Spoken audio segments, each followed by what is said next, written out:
दोस्तों, आज मैं अपने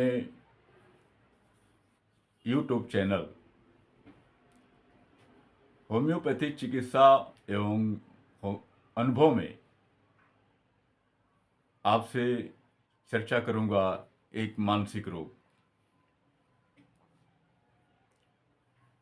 और स्नायु का भी रोग होता है। वो मतलब कि हर जगह प्राय देखा जाता है और देख करके भी आप उसको पहचान सकते हैं कि इस व्यक्ति को यही रोग है।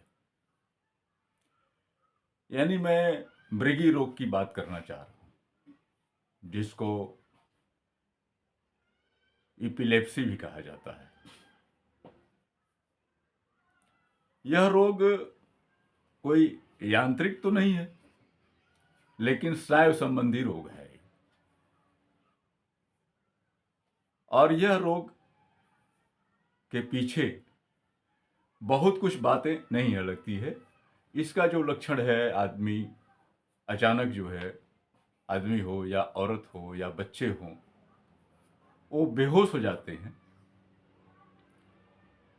उनको पता तक नहीं चलता, गिर जाते हैं और मुंह से झाग आने लगती है, हाथ पैर अकड़ने लगता है, पटकने लगते हैं, जीभ वगैरह भी कट जाती है। तो इस रोग को हम मृगी रोग कहते हैं। यह प्रायः घर भले बाकी हो, लेकिन 10-20 घरों के बीच में तो एक आध दो को हो ही जाता है। तो ये उसके लक्षण है मृगी के, क्योंकि प्रायः इसमें अलग से बताने की आवश्यकता नहीं है, लोग इसे पहचान जाते हैं। तो आखिर इसमें क्या क्या हो सकता है? ऐसे तो एलोपैथिक चिकित्सक इसमें काफ़ी जांच पड़ताल कराते हैं, महंगी महंगी जांच भी करा लेते हैं। लेकिन यदि बच्चा है, अगर बच्चे को इस तरह का फिट्स होता है, तो ध्यान देना चाहिए कि कहीं उसके पेट में कीड़ा तो नहीं है। अगर कीड़ियां हैं, चाहे वो टेप वर्म में हो, चाहे हुक वर्म में हो, चाहे पिन वर्म में हो, अगर ज़्यादा हो जाती हैं तो भी बच्चे बेहोश होने लगते हैं या इस तरह के लक्षण आ जाते हैं। लेकिन बड़ों में रोग होने के कारण और भी हो सकते हैं।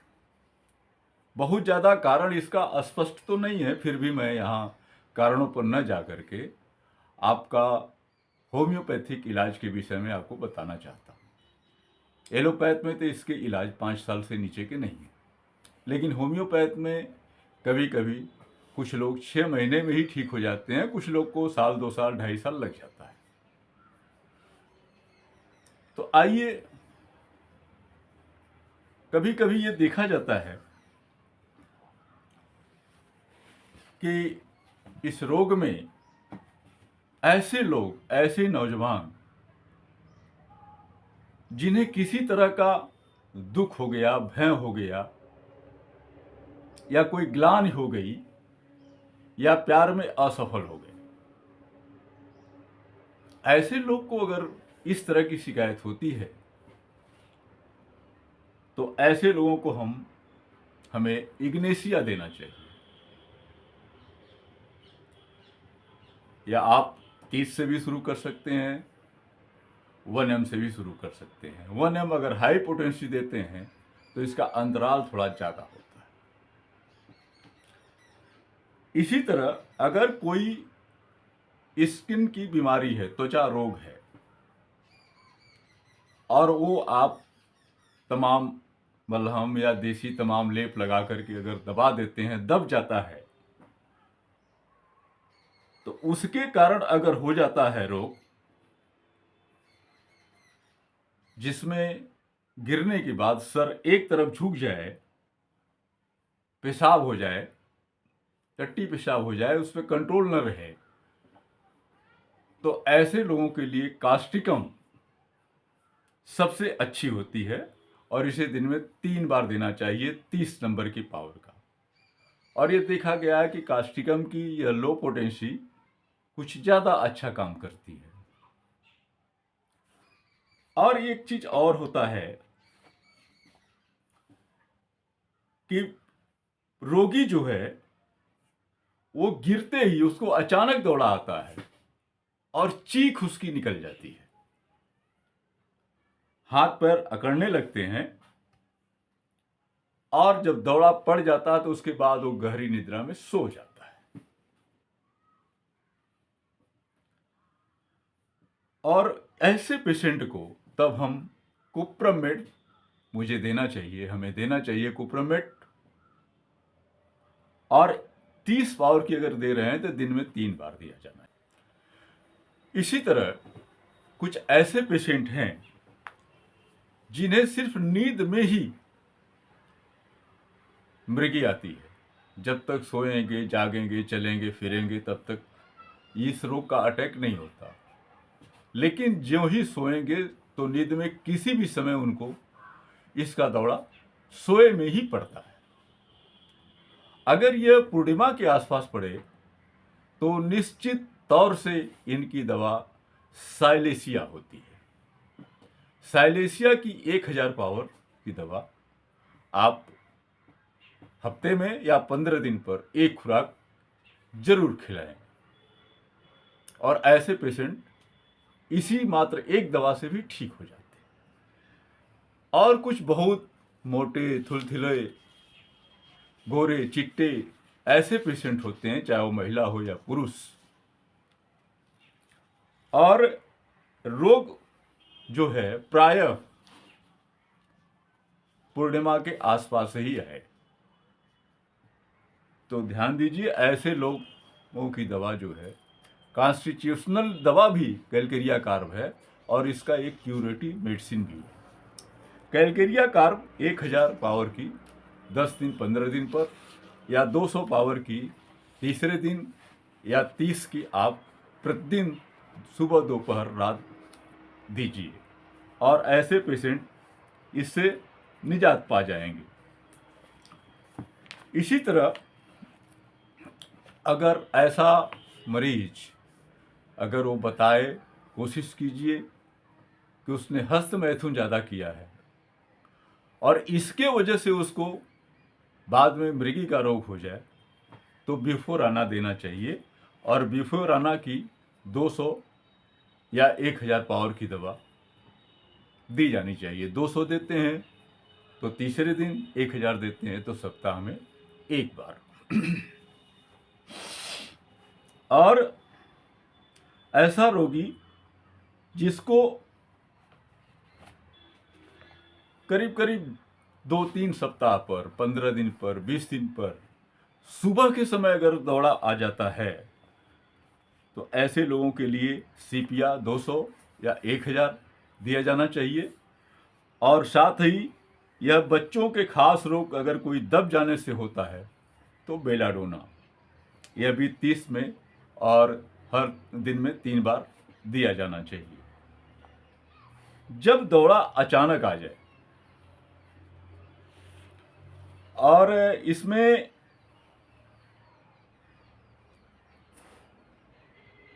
पहले से पता न चले, एकाएक अगर आ जाता है और ये एकाएक दौरा जो है बार बार होने लगे, कहने का मतलब है कि जब भी आए एकाएक आए और पता न चले कि हमें परेशानी होने वाली है, तो आर्टेमिसिया वल्गैरिस मदर टिंचर या 6 पावर में दिया जाना चाहिए। अगर नहीं है तो 30 पावर भी आप दे सकते हैं।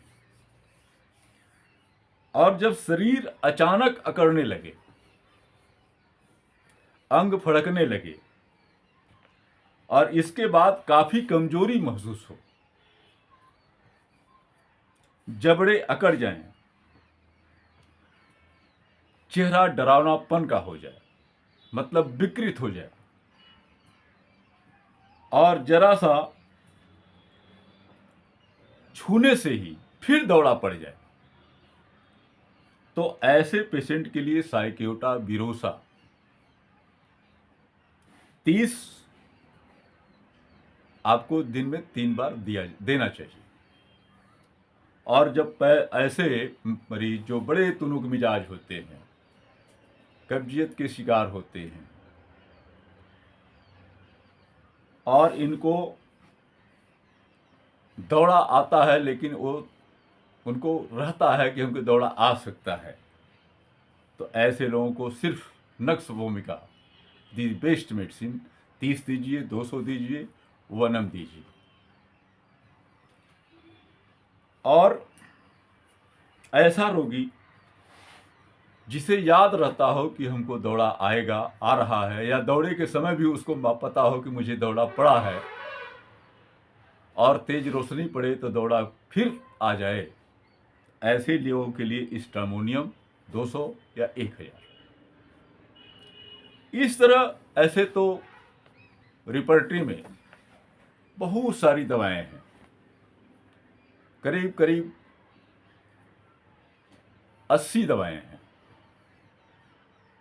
सबका वर्णन यहाँ मुश्किल है, लेकिन मुख्य जो लक्षण है, मुख्य जो दवाएं हैं, मैंने आपको बता दिया। लेकिन और जहां लक्षण अस्पष्ट न हो, ये सारी दवाओं के साथ ही अगर रोग पुराना है तो आप ओएनंथस 30 और साथ में चाइना या जो लक्षण मिला है उसमें से कोई दवा हाई पावर की आप साथ में दें, और ओएनंथस लगातार दें, तीनों टाइम दें 30 पावर का। और मुझे लगता है कि ऐसे पेशेंट 6 महीने से लेकर के 2 साल में प्रायः ठीक हो जाते हैं और किसी तरह का दिमाग पर साइड इफेक्ट नहीं होता।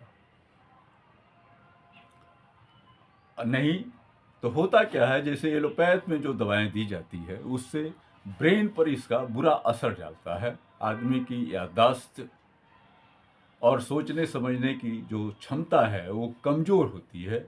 और होम्योपैथिक दवाओं में ऐसा कुछ नहीं होता, और यह एक फ़ायदा होता है कि इसका कोई भी साइड इफ़ेक्ट नहीं हो पाता है। और देखें, सहयोग में भी बहुत सारी जब रोग पुराना हो जाता है तो आप साइलेसिया, जिंकम फास, एग्रीकस, सल्फर, फेरम फास, फास्फोरस, एसिड फास, ओपियम आदि दवाओं का आप सहयोग ले सकते हैं और ताकत की दवाएं दे सकते हैं। लेकिन इसकी जो मुख्य दवा है ओएनंथस जो है ओएनंथस क्रोकाटा, तो इसकी एक तरह से बहुत फिट दवा है, यह किसी अवस्था में दी जा सकती है। लेकिन पेशेंट जब बेहोशी की हालत में हो, उसको दौड़ा पड़ रहा हो, तो आपको कोशिश करनी चाहिए कि तात्कालिक दवाएं जिसमें एकोनाइट 30 वगैरह अच्छा काम करता है, ओएनंथस दीजिए, एकोनाइट दीजिए, जैसा हो चेहरा वैसा पेलाडोना दीजिए, तो वह बेहोश में आ जाएगा। पानी की छींटे दीजिए, शांति से उसको एक जगह रहने दीजिए, उसके कपड़े ढीले कर दीजिए। यह उसका जो है दौरे के समय तमाम जरूरी चीज होती है, और उस समय उसको खाने पीने के लिए बहुत कुछ नहीं दिया जाना चाहिए। और हो सके तो रोगी को करवट के बगल लिटाएं, ताकि जो उसका जीभ कट जाए कुछ हो तो गले में वो लार वगैरह अटके न, यह सावधानी बरतनी चाहिए। और जिस तरीके से अब आप पूछेंगे कि आप क्या करते हैं, तो मैं तो वही करता हूँ, ओएनंथस जरूर मैं देता हूँ, और ओएनंथी क्रोकाटा उसका पूरा नाम है, सही। और इसके साथ में जो भी अन्य दवाओं के लक्षण मिलते हैं उसका उपयोग करते हैं ताकत के लिए, जैसे चाइना है या नक्स है, कुछ और भी उसके साइड इफ़ेक्ट हों, साइड में बीमारियां हों, तो उसको देखते हुए दवा दी जाती है। और बच्चे हैं तो सीना उसको जरूर देना चाहिए। अगर यह आशंका हो कि इसमें बड़े कीड़े होंगे तो कोई भी सीना की लो पोटेंसी या एलोपैथ का सस्ता पड़ता है कोई भी सिरप, उसको 3-4 खुराक 3-4 दिन देना चाहिए, जिससे बड़े कीड़े होंगे तो निकल जाएंगे, और सीना देने से उसका काम चल जाएगा। वहाँ बच्चों में ओएनंथस, सीना और बेलाडोना, यह एक परफेक्ट दवा है। बच्चे ठीक हो जाते हैं 3 महीने से लेके 6 महीने या 1 साल। इसी के साथ मेरा यह वीडियो अच्छा लगे तो आप सभी लोग को, दूसरों को बताएं, वीडियो एक दूसरे को शेयर करें, लाइक करें, कमेंट करें, और ज़रूरत हो आप समझें तो मेरे व्हाट्सएप नंबर 9936 93 78 35, 9936 93 78 35 पे सलाह ले सकते हैं, और प्रिस्क्रिप्शन के लिए जो हमारी उचित फीस है वो दे करके आप ले सकते हैं, संपर्क कर सकते हैं। इसी के साथ आप सभी लोगों को बहुत बहुत धन्यवाद, बहुत बहुत